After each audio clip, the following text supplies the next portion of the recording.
Exercise 5.6, question number 11. If x is equal to square root of sine inverse t,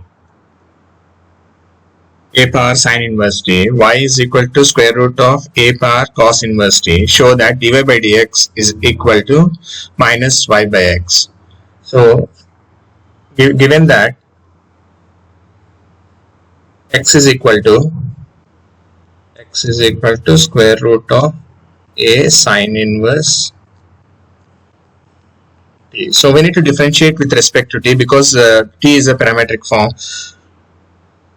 So when you differentiate with respect to t, dy by dx by dt is equal to, so we know that when you differentiate square root of something, we get 1 by 2 root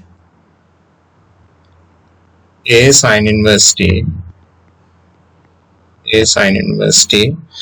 and when you differentiate something like a power x, so let me write the formula there. So the formula part is nothing but d by dx of a power x is nothing but a power x log a. Okay, so which will be using it. So this is the formula part which you will be using it. Okay, so differentiating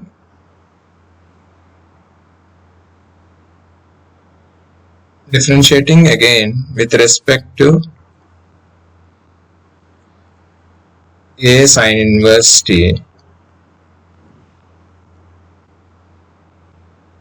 Okay, so when you differentiate it, you will be getting it as dx by dt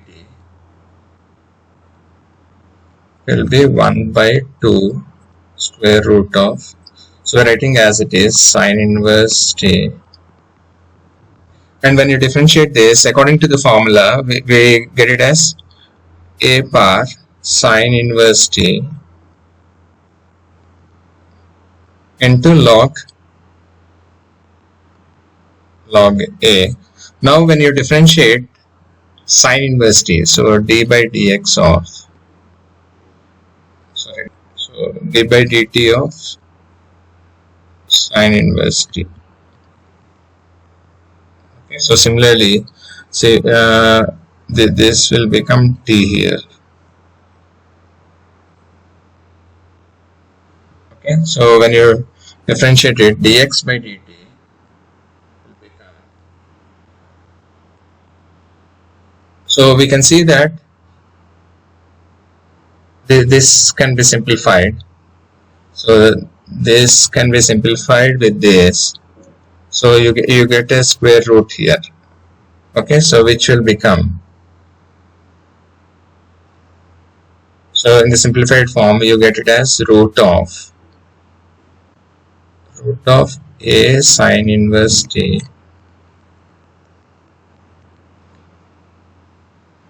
log a. Okay, what is the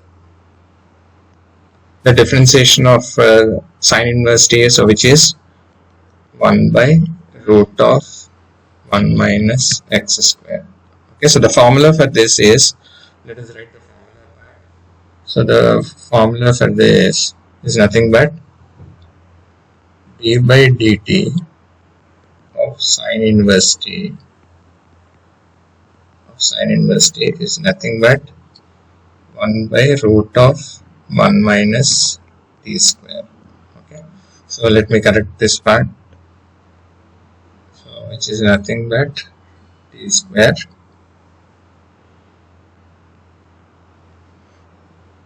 Okay, so this is dy by dt, dx by dt. Now naming that as 1.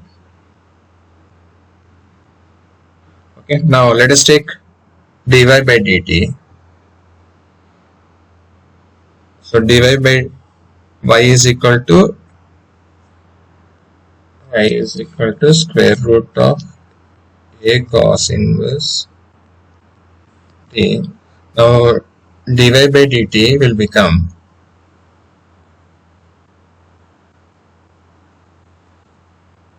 Similarly, so it will become 1 by 2 root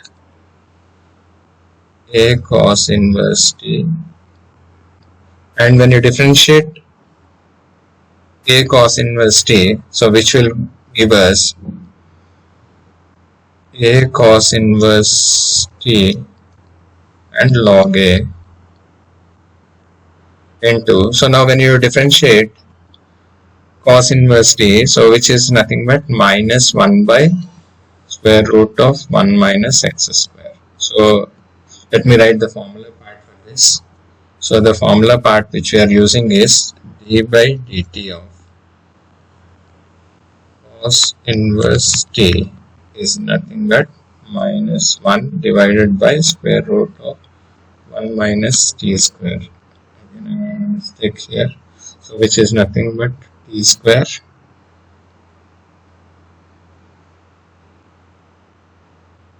t square. So this is something like a 2. So this is something like a 2. So now we want dy by dx. So which will give us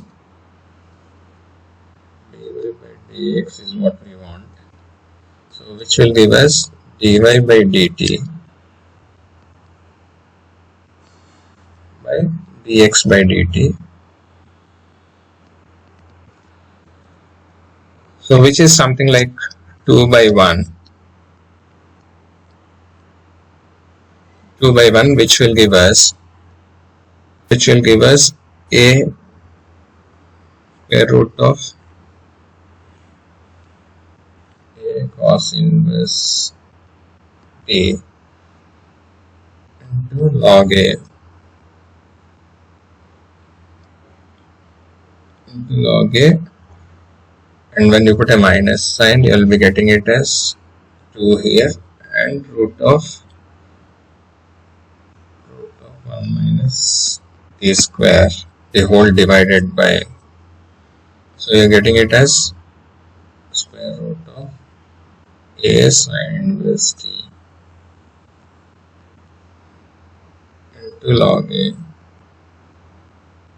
divided by 2 root of 1 minus t square. So what happens is here all the things are getting cancelled.